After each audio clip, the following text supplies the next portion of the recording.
Tonight's talk is from the second chapter of the Dhammapada, the Appamadavagga.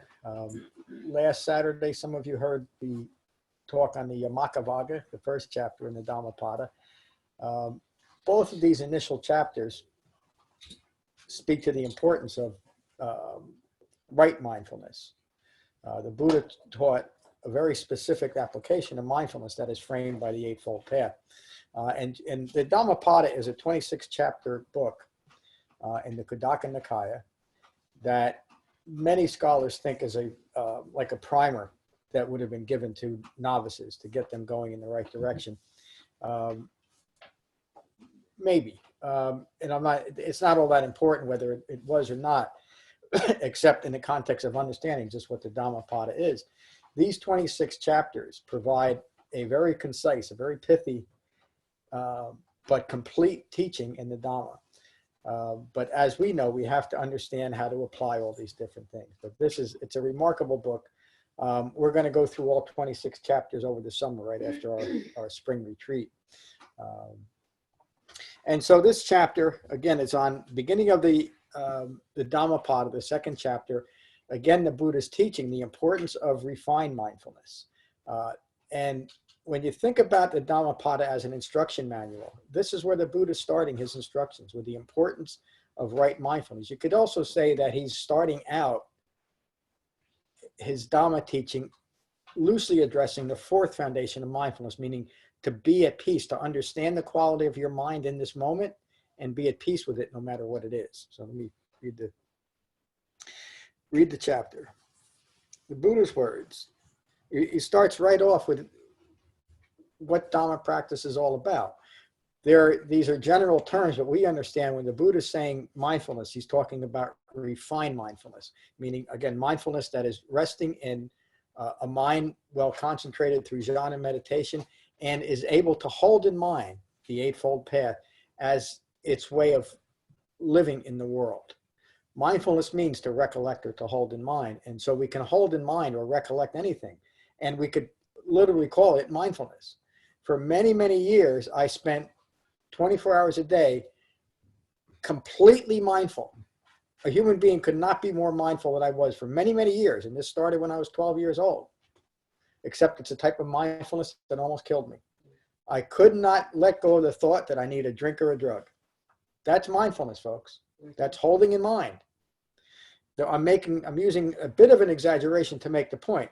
Just because we might be practicing mindfulness by holding something in mind, meaning I'm mindful of walking the dog, or I'm mindful of walking, or mindful of driving, or mindful of washing the dishes. That's great, but that's not Dhamma practice. Dhamma practice is holding in mind the principles that develop awakening, meaning the Eightfold Path. And here the Buddha is emphasizing that. There's probably nothing more emphasized than right mindfulness in the Buddha's Dhamma. The Buddha says, mindfulness is the path to cessation. Those mindful do not suffer. Those mindful have gone beyond suffering. And every one of us has talked about having that experience, even if it's just in the moment in a temporary experience, meaning in this moment, I'm well concentrated and my view of myself in relation to the world is framed by the Eightfold Path. Those mindful do not suffer. There's no suffering in that moment. And all of us have talked about that.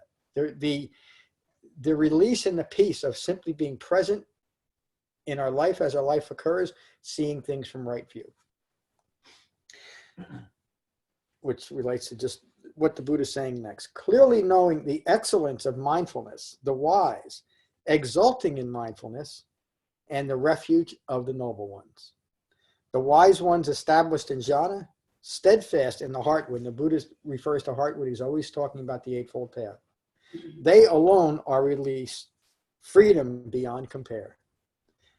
Glorious are those energetic, pure, discerning, rightly restrained, and always mindful. That's something the self-referential ego personality doesn't want anything to do with, being rightly restrained. And ego personality is always, I should call it anatta, fabricated views of self, is always grasping after more. It's never satisfied in this moment. It's the nature of ignorance to always be grasping after more ignorance-inducing experiences. Mindfulness, right mindfulness, is the way out of it. Mindful of right effort, a disciple of Heartwood, the wise are an island unto themselves that no flood can overwhelm. The foolish and ignorant crave mindlessness. The wise know this one treasure. The foolish and ignorant crave mindlessness. And again, you could use me as an example, those years that I spent in a bottle and sniffing things I shouldn't have been sniffing. That was craving. It was a form of mindfulness that in the moment was craving mindlessness. In this moment, what I'm saying, every time I took a drink, I was telling myself and the world around me that I can't live in this moment. There's something terribly wrong with me in relation to this moment that I cannot deal with. Let me drown it or drug it away. And I'm using an extreme example, but we do that with ordinary things. Some people watch too much TV, spend too much time on Facebook, talk to their friends too much, whatever it might be. Some people might even golf too much. I'm just kidding. It's hard to golf too much. The extreme example of addiction is played out in very common, ordinary, day-to-day, moment-by-moment life. We do it all. It's the nature of distraction to be addicted to whatever our distraction we find most acceptable. And some of us, it goes to the point where it doesn't matter if it's acceptable or not. I just need to be mindless in this moment. But again, we do that in much more subtle ways when we insist that in this moment, I need to be distracted. Most human beings find acceptable means or more acceptable means than outright addiction. And believe me, I had many other ways of distracting myself. I'm just using that as an example. You could say that the world is set up as an ongoing vehicle for distraction. One of the things that I find more and more striking, I guess is the right word, is when I watch TV or even, well, I don't really read magazines anymore. I can't. It's just the constant push to put something in my face so I'll buy it or be distracted by it. And it seems like, and maybe it's because I'm a little detached from that it seems so much more violent and aggressive, but it maybe not. And again, the world, everything is put out there. Look at this, look at this. Don't concern yourself with where you are in your life. This will make it better, whatever it might be. When you go into a news feed, it does that by design. It just finds all these things that you have clicked on once or twice, and it keeps feeding you until you, and you don't really stop clicking on it because it keeps being more and more interesting. Well, that's the phrase for that developed in the internet age is clickbait. Yep. We want to put something in your face that you have to click on because of craving for it. Make me so desirous of whatever this is. I have to go for it. Of course, it's easy to blame modern technology for that or even the world, but the Buddha described that 2,600 years ago.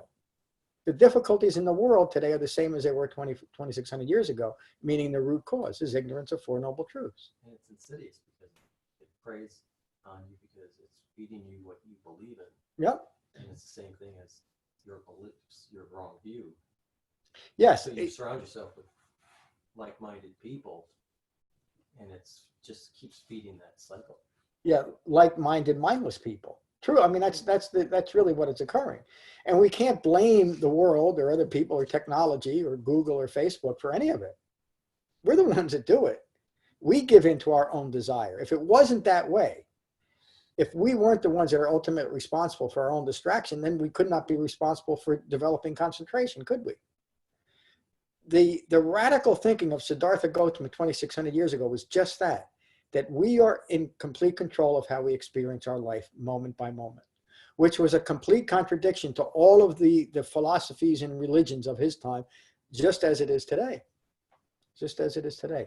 We have the path to develop a mind concentrated and able to support the refined mindfulness, to see things as they really are and maintain a mind of calm and peace. Let me continue. I'll say that one line again. The foolish and ignorant crave mindlessness. The wise know this one treasure. Refrain from mindlessness. Refrain from sensual pleasures.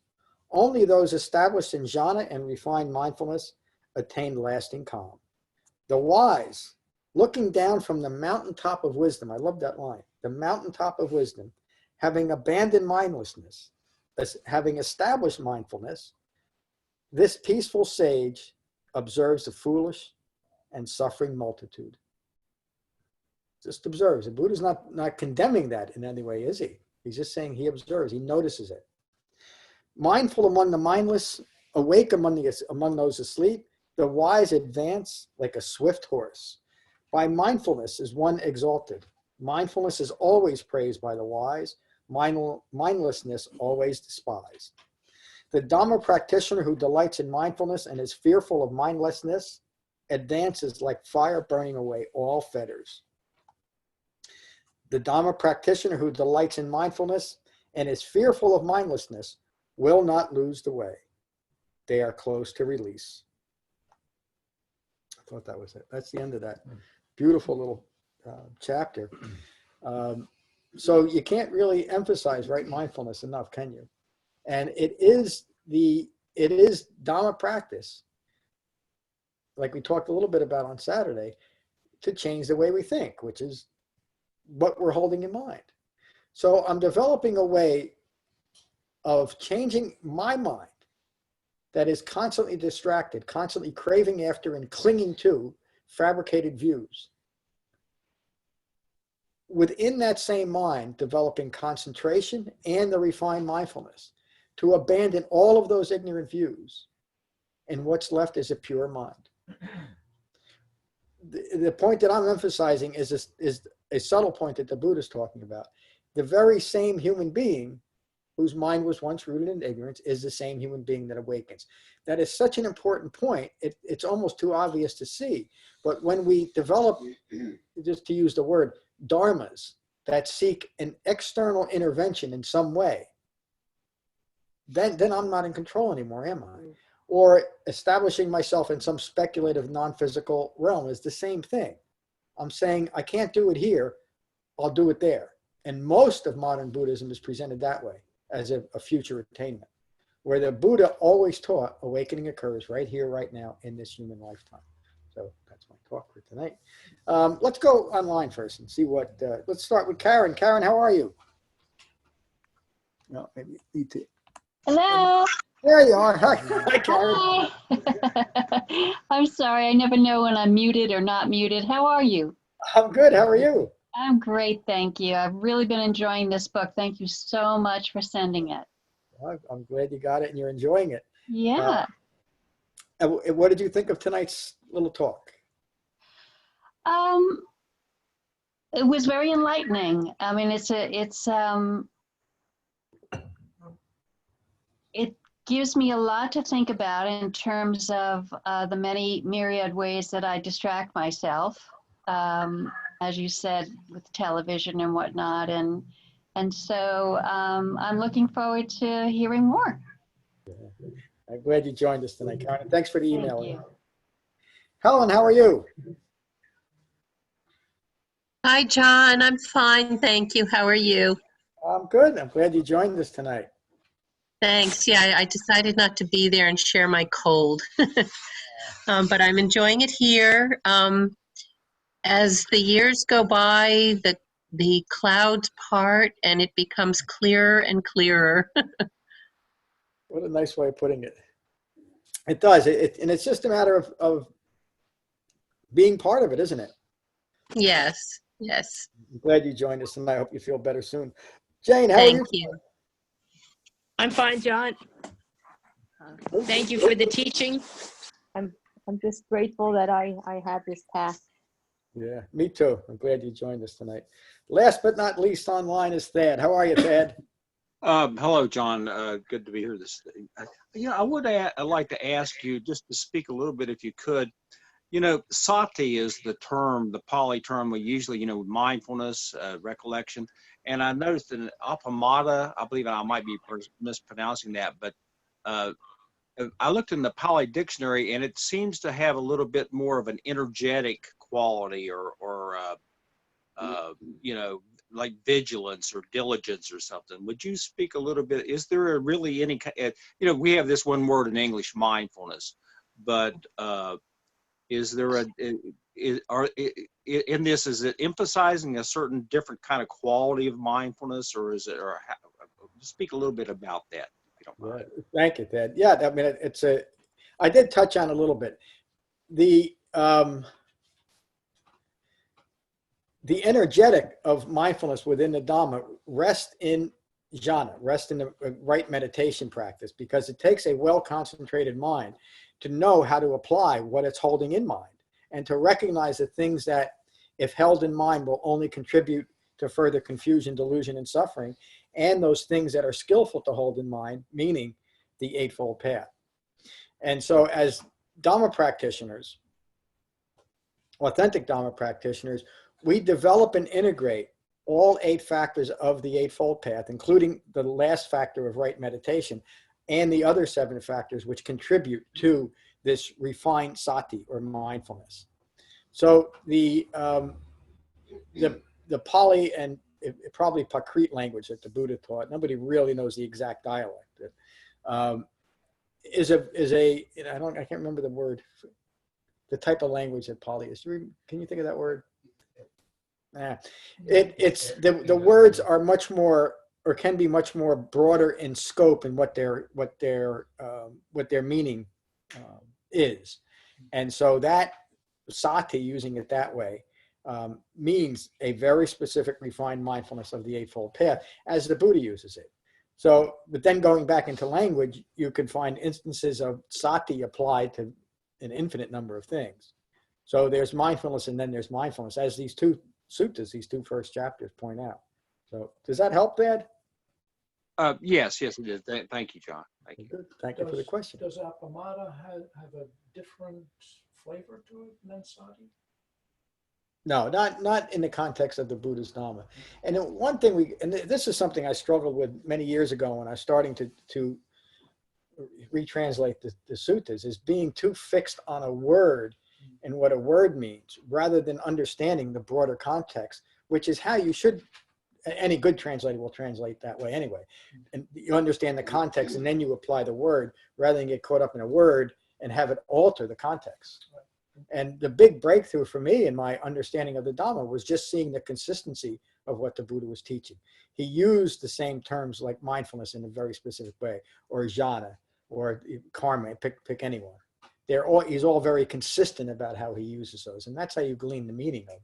No matter whether you're translating something, from the ancient Greek, it doesn't matter. You have to understand the context, and then you can apply the words properly. So. Yeah, I'm starting to see in what I'm working up for the training that it may even make sense to use different translations of the same word in the same sutta. Oh yeah, I mean, as the parts of the sutta unfold, he's talking about something different things. Yep. There's a online. There's a Pali to English dictionary that's very helpful in doing that.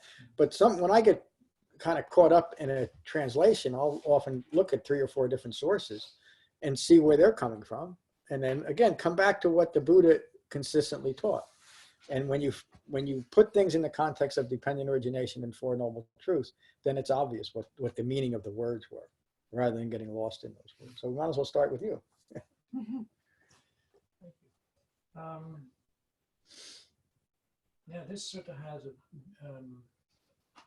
a sharper focus to it than the one we talked on Saturday.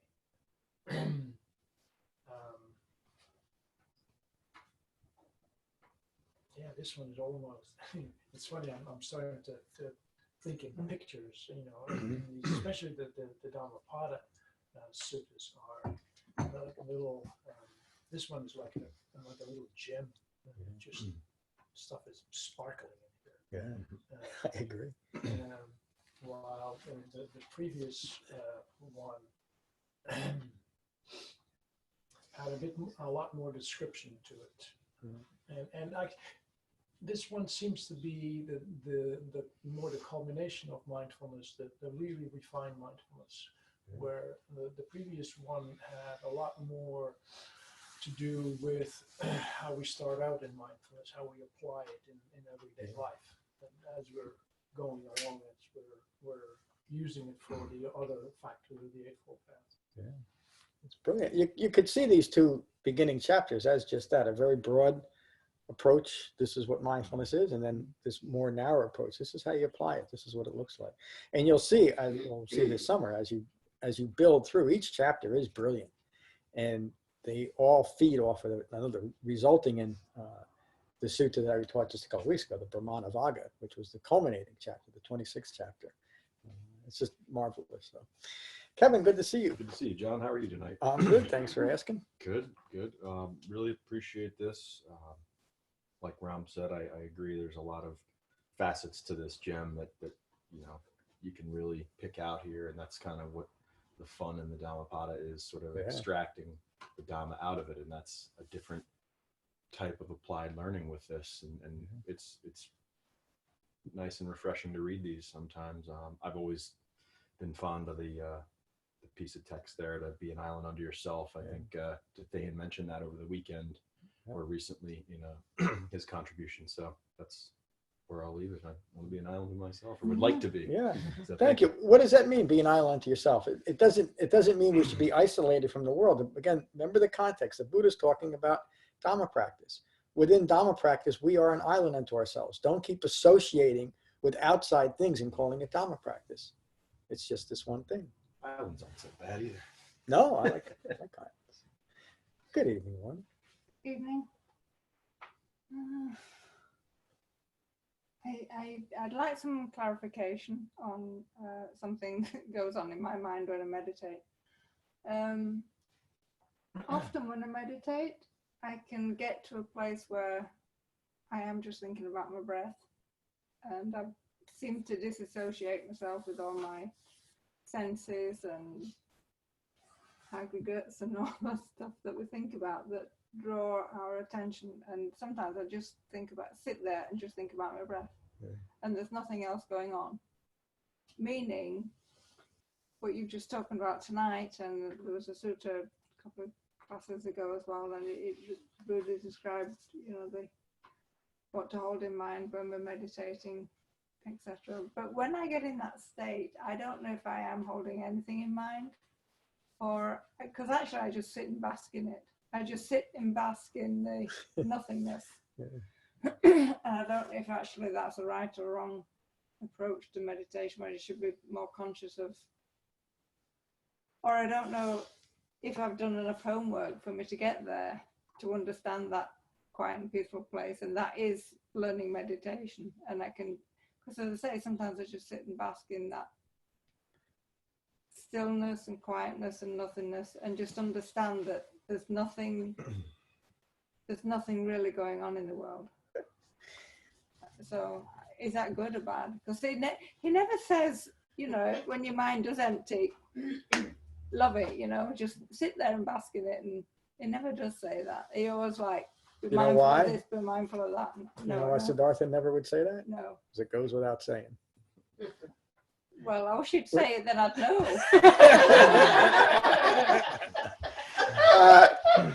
You are describing the results of a well-focused Dhamma practice, and a well-focused. That's what it is. Okay. And maybe the questioning or the unsureness. What would be the right word for unsureness? What uncertainty? It's just because it's unfamiliar, and you're comparing it to a very, very busy mind. Well, this can't be it. It is that. That's what it is. And one of the reasons why people have such a hard time achieving it is because we don't want it. We don't want, in general, we don't want a calm and peaceful mind. Well, here it is. You put the work in. You've been meditating and developing the Dhamma for a couple of years, and this is the result. Is that good? It's lovely. Yeah. And you get to bask in it. You get to listen to what Lorna said.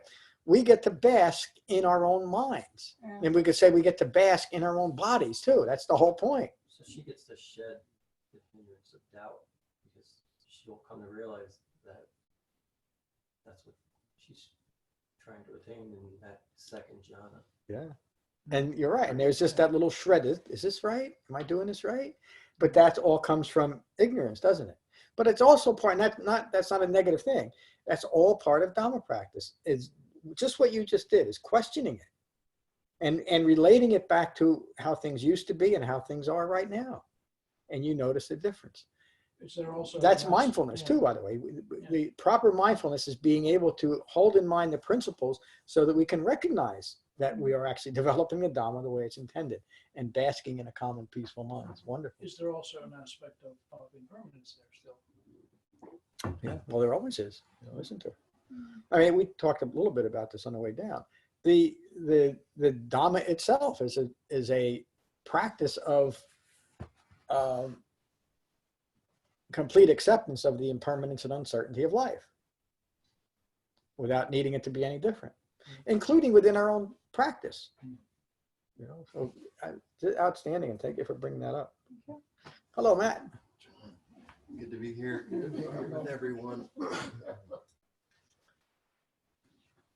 I like this sutta because in its pithiness. The Buddha talks, and its pithiness. I like the word.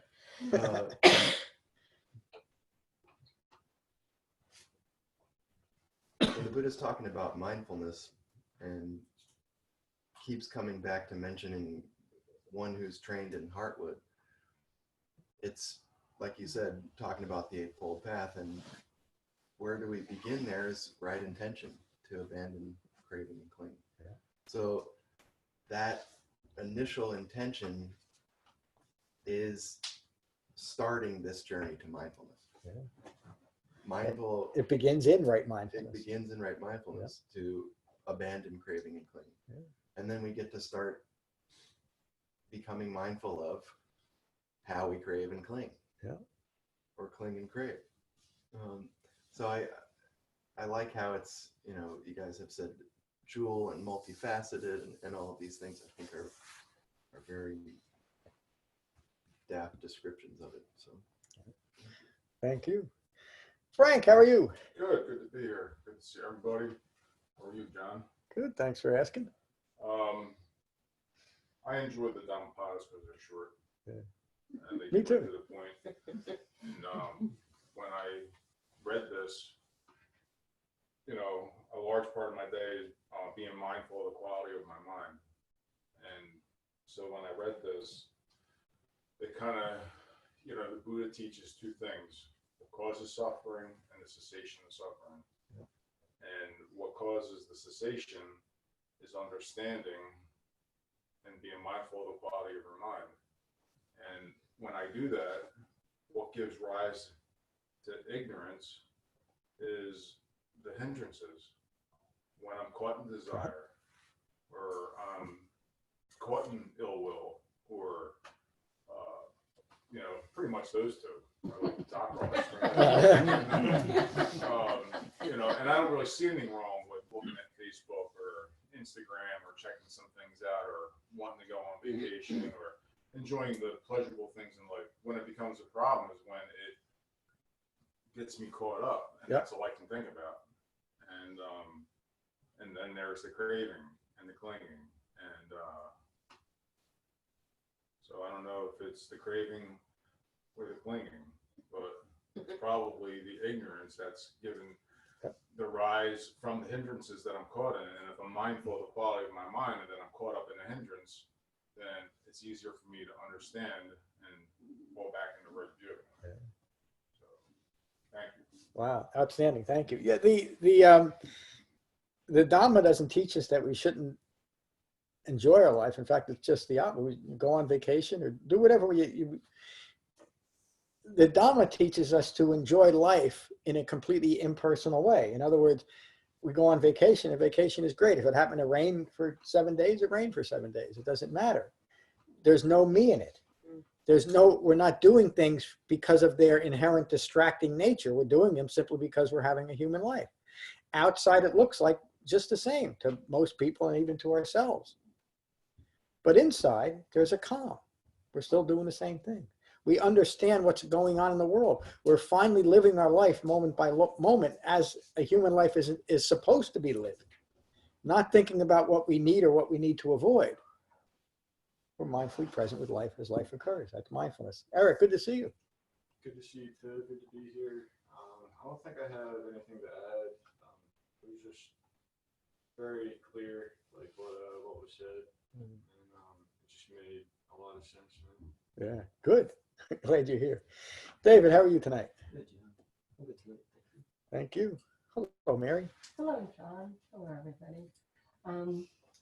Yeah, the clarity and simplicity of what was said, you know, in this moment, it feels like right view and understanding and of the concepts and the experience, and then with Jhana practice, the ability to practice that offer cushion in all the distractions of life, because we live in the phenomenal world. So as with each student, it just makes more and more sense. And the bridge from the cushion to living in the phenomenal world is much simpler. Yeah. So thank you. Yeah. It's just an aspect of Dhamma practice in that way. So Yes. thank you, Mary. Tim, good to see you tonight. Good to see everybody. While reading on mindfulness on the foundations and reading the sutta and everything, it seems there's a couple things I'd like to just ask you first. Sure. Well, for that, I wanted to just mention that with mindfulness, right mindfulness really can only be achieved with that concentration impact. Mm-hmm. And having this passion, you know, and the recognition of when your feelings and thoughts are arising, having that concentration intact allows us to recognize them and to move forward. Yes. At that moment. Yep. And without concentration, we can't do that vital step in the Dhamma. And that's what the meditation's for. So yep. One thing I've mentioned this to you before over the last, ever since I've been coming to class. And we've all talked about the mind racing and being busy and having you abandon something that's suppressed. Because if it's suppressed, it keeps coming back like a record being, like a skipping record. Yeah. And I was thinking about that with my own practice and certain things that come up that I want to abandon. I know I want to abandon them, but then I'm on my cushion and the thought arises, and I figured, well, with the right mindfulness and with the right concentration, I'll get to the point where, okay, well, thoughts arising, just let it go. But it just seems like an annoyance, which is probably the bad term, but it's the suppressed thoughts. Like, you can abandon being annoyed at somebody. You can abandon being inconvenienced. You can abandon the anger of somebody cutting you off in traffic. But those conditioned emotions that are suppressed, that I think come up once your mind gets clear. Okay. I don't mean to cut you off, no, but I got to stop you there, because no, you're not rambling, but you're inadvertently you're building a condition on top of a condition on top of a condition. So another word for how do I say this? A suppressed thought is simply a thought or a thought construct that you're clinging to. That's why it comes up. And so you just said that when you're upset with another person, it's easy to abandon it. Why do you think it's so hard to abandon you're upset with yourself? Right. Because you're clinging to it. So it's not so much that it's a suppressed emotion that you need some kind of deep analysis to get at. It's not suppressed, is it, at all? It doesn't meet the criteria for suppression. Right, there it is. Clinging to that thought. Yes. And so even putting the label that, oh, this is something that's suppressed, puts a self-imposed difficulty on something that was just another random thought, even though it keeps coming up. So the brilliance of the Buddha is he realizes, he understood the nature of conditioned mind, and he didn't emphasize it to the point of distraction by analysis. Where is this coming from? Why is it happening to me? Who's in charge of this? It's just another thought rooted in ignorance. And so the Dhamma is the solution to what keeps coming up in meditation. And I would ask Lorna to speak on this, if I can put you on a spot, because what you're describing is overcoming something that Tim is going through right now, correct? Mm-hmm. Okay, there you go. It's just, I see. Oh. It's funny you said that, because I was always thinking about the Lorna River. When I thought of that. No, I'm serious, because really that's with the concentration. I'm gonna let you go say what you want to say, but that's it's just recognize all that you've just said is just recognizing that's just your stuff. It's just your stuff. Said it better than I did. I've got my stuff. Rom's got what was it? A soup bowl full of stuff. we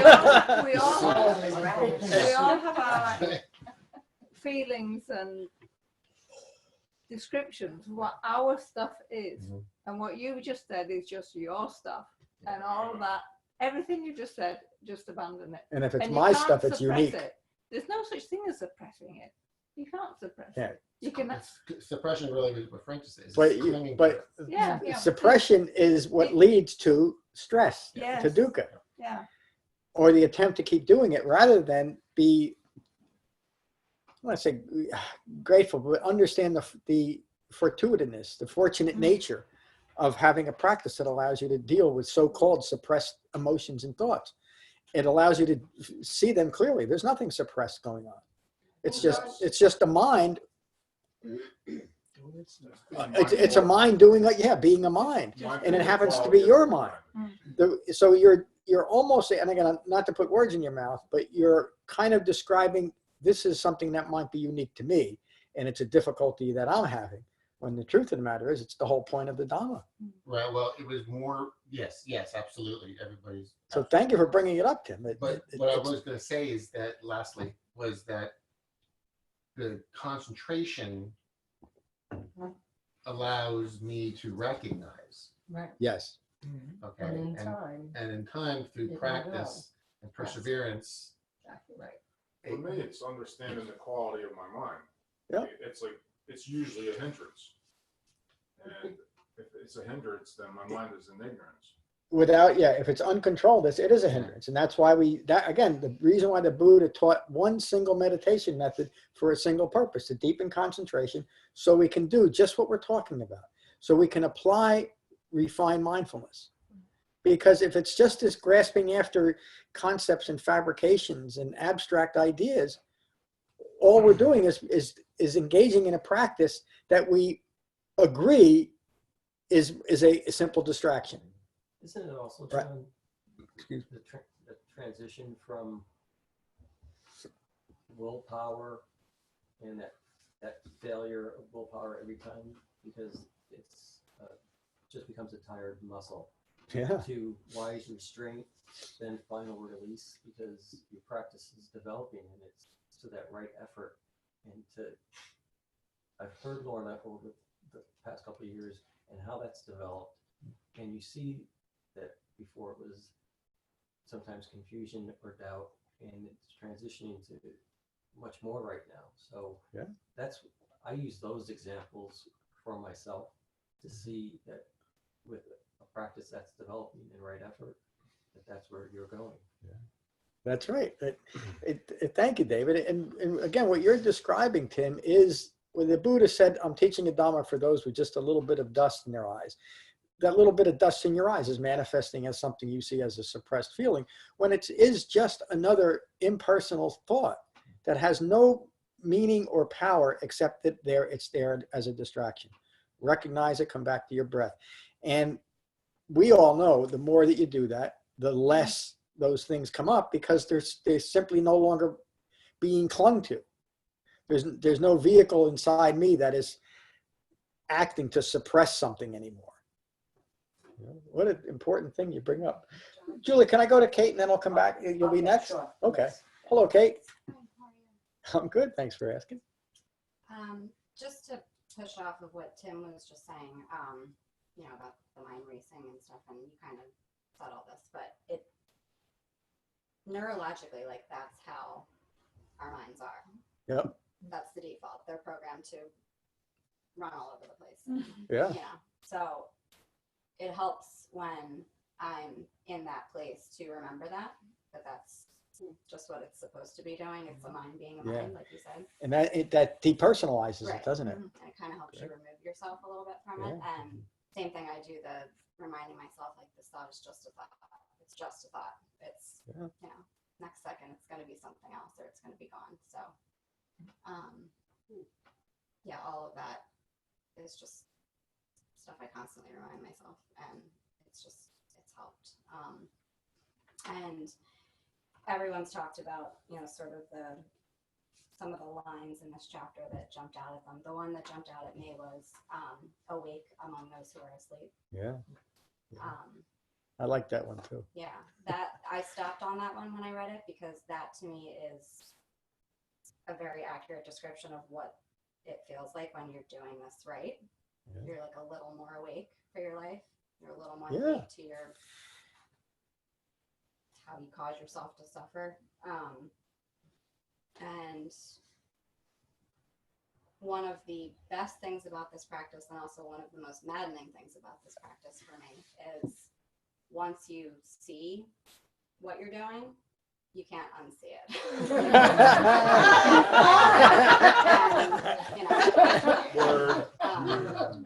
And so as you're making your way through that, it can be frustrating. It's, you know, it's a struggle. It's like that T-shirt I saw, reality sucks. Yeah. Yeah. Because you know that you're responsible for it now. You can't. Yeah, you're like, oh no, now it's me. I have to do it. You know, and that's, Enter in the stream. And there's great power in that too, though, isn't there? And that's where all our power resides, there in that idea. Yeah. I'm There in should be control of this. dispassion with that, right? The ego is in place correctly.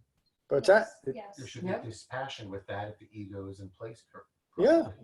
Yeah, it just is. So, Catherine, you're describing the development of refined mindfulness. It's just that way. And it wasn't all that hard, was it? I mean, I'm a year in, so it's, it wasn't that hard, but it's, looking back on it, it's been really good. Yeah. Thank you. Julia.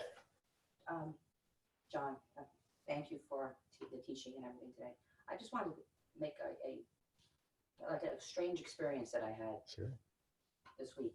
Usually I'm okay during the day. I can control, you know, my self-referential things, but this happened to me in the morning when I woke up. I woke up from a very bad dream, and the dream was extremely impactful.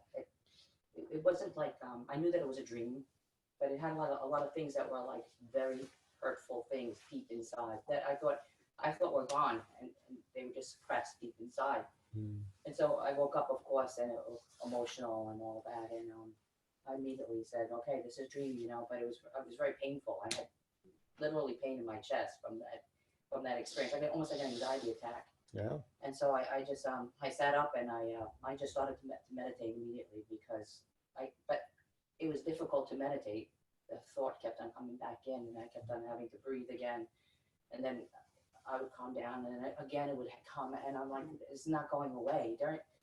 Even going to work, Michael called me, and then we were talking about, you know, the Dhamma, and talking about, you know, the conditioned mind, and how these thoughts that I was having was, you know, from some deep-seated stress, you know, that I was kind of making mine, you know, making my own. And it was difficult, because even during the day I'd have to go back constantly to the breath, and I thought, wow, that was a nasty a nasty thing from the past, you know, that I just never, I didn't think it was so profound and so deep rooted in me, you know. Yeah. So I had a difficult time with that. I don't know, John, if you can give me advice how to get rid of that. Sure. Thank you. The best thing to do is don't ever dream. Stay awake.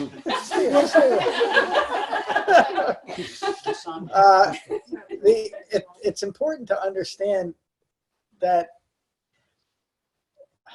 a dream is the same thing as not having a dream. It's just mental energy. We because dreams can seem so real, and so we have a physical reaction, just like you said, your chest was hurting.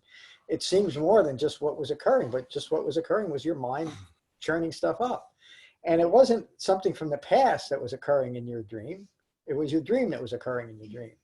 Do you see the It difference? had references to the past, but yes, I knew. And Mike would come and say, "What is cognizance? Is cognizance?" I'm like, I Yeah. don't know what I just said.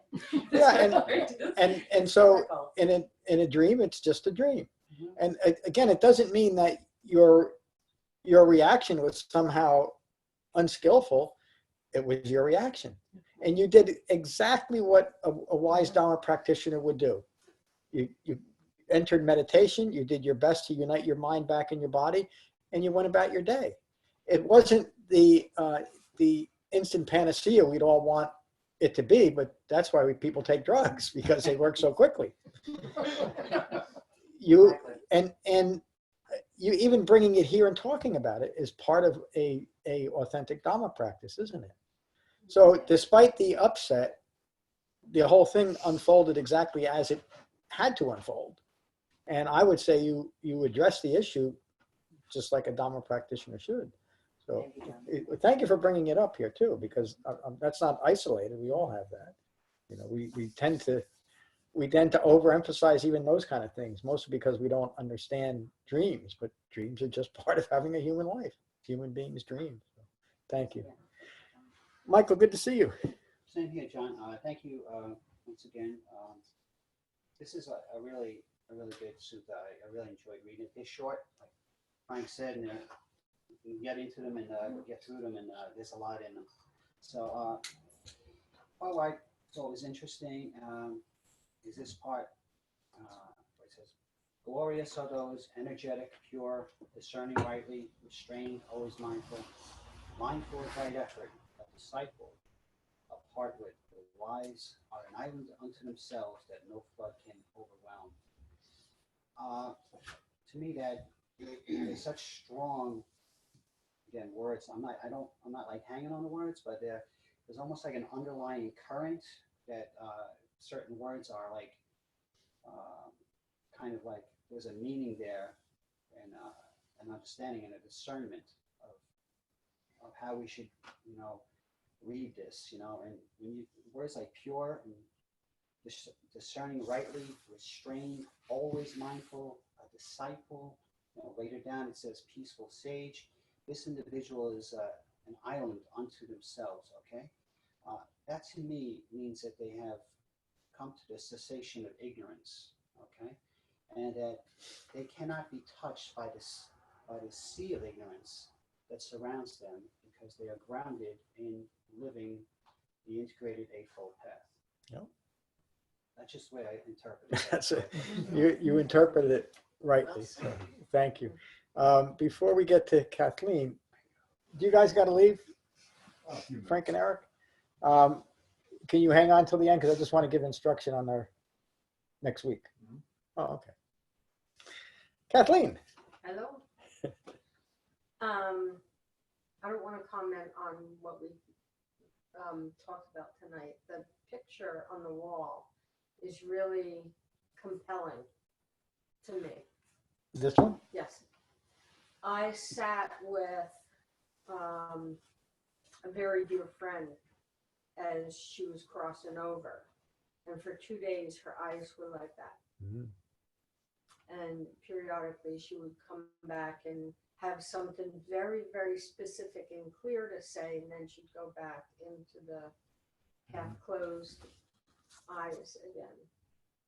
And so that's, it affected me last week, and it is again this week too. That is quite a profound experience, isn't it? It Being is. with someone at the end. I've been with people a few times as they've crossed over, and it is the most, I'm a Lenape woman, and I belong to a medicine society, a religious organization, and we do the crossing over, we do the funerals. And I was able to wash her body after she passed and dress her in her ceremonial dress. That is the most intimate thing I've ever done in my life. I can't imagine anything Ever. more. Yeah. And to be able to witness the crossing is,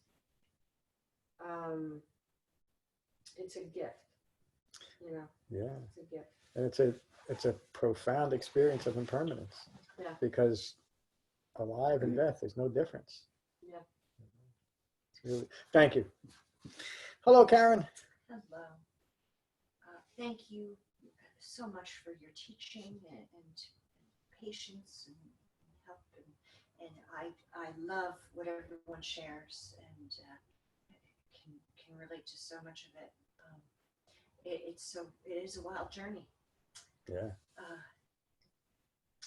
There's so much to it.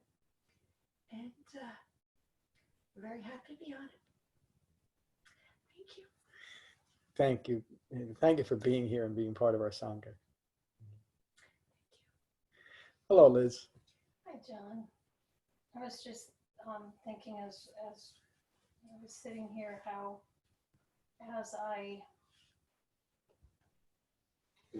have been able to carry the Dhamma with me more throughout the day, and as I've become a calmer person and less reactive, how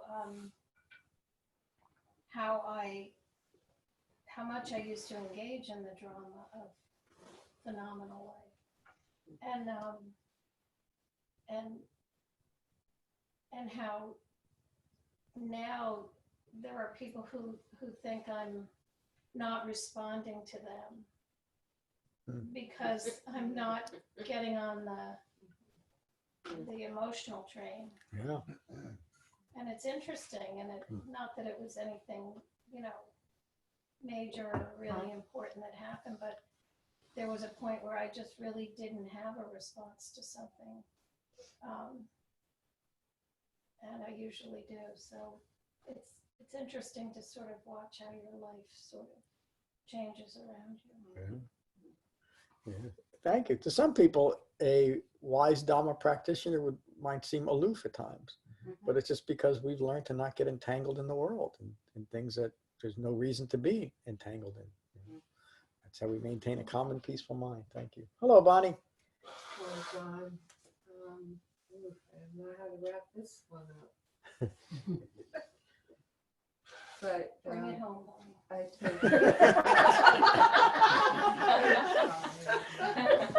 What a Sangha. Wrong phone.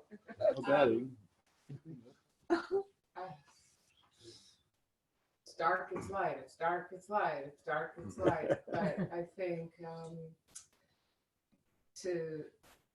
what I hold in mind is that to try to be at peace with a less than peaceful mind, so that to be gentle and compassionate, despite wherever I am is where I am, and what arises, if I can name it, and really, because we were talking about suppression, so if I don't name it, I think it keeps coming. So if I can, when it arises, and I can name it, and it's like seeing what's in the dark, putting the light on the sea.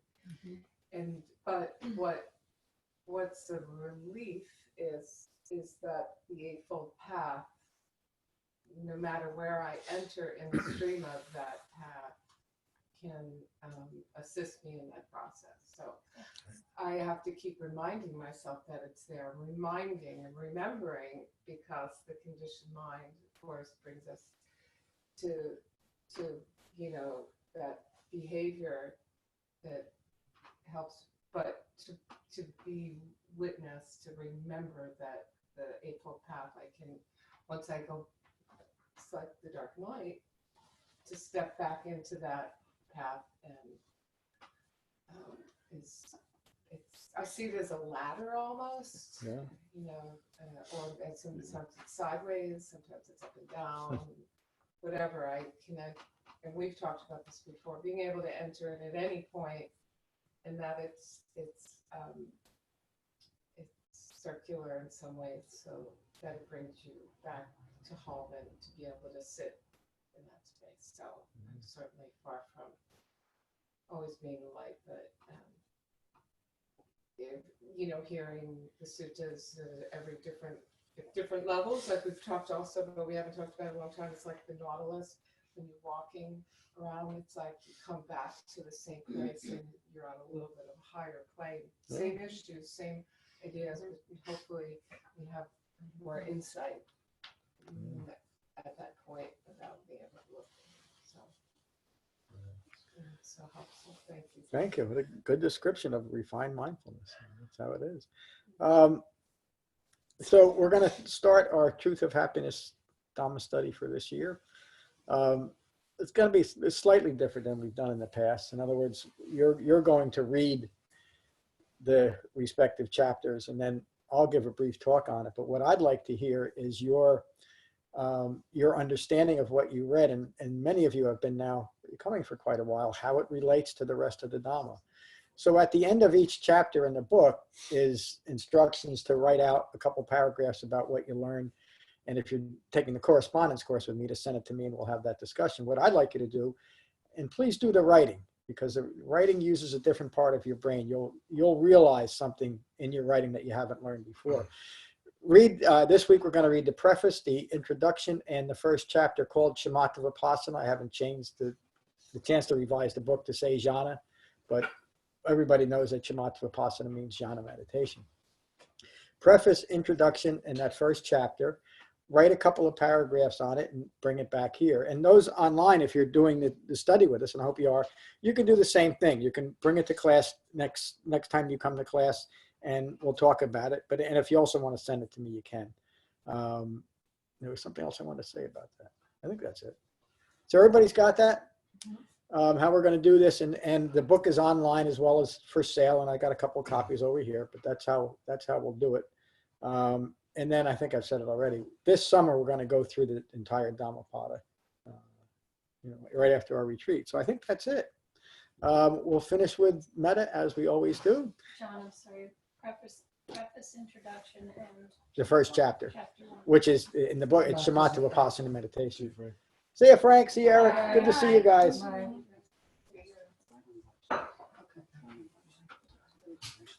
So the old books, are they still sufficient?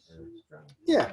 There's not that much difference. I can't even remember what. I think I expanded on dependent origination and something else in there. Great. But if you want a fresh copy, just take it. All right, we'll finish with metta as we always do. So find your relaxed meditative posture. And take a moment to become mindful of your in-breath and your out-breath. And these are the Buddha's words on metta from the Karaniya Metta Sutta. This is what should be done by one who is skilled in goodness and who knows the path of peace. Let them be able and upright, straightforward and gentle in speech, humble and not conceited, content and easily satisfied, unburdened with duties and frugal in their ways, peaceful and calm and wise and skillful, not proud or demanding in nature. Let them not do the slightest thing that the wise would later reprove. Wishing, in gladness and in safety, may all beings be at ease. Whatever living beings there may be, whether they are weak or strong, omitting none, the great or the mighty, medium, short, or small, the seen and the unseen, those living near and far away, those born and to be born, may all beings be at ease. Let none deceive another or despise any being in any state. Let none through anger or ill will wish harm upon another. Even as a mother protects with her life her child, her only child, so with a boundless heart should one cherish all living beings. Radiating kindness over the entire world, spreading upwards to the skies and downwards to the depths, outwards and unbounded, freed from hatred and ill will.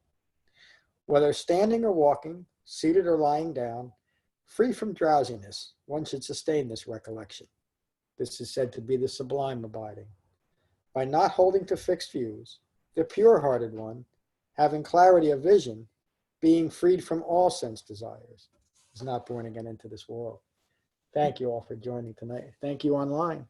Peace. Thank you, John. See you soon. Bye, John.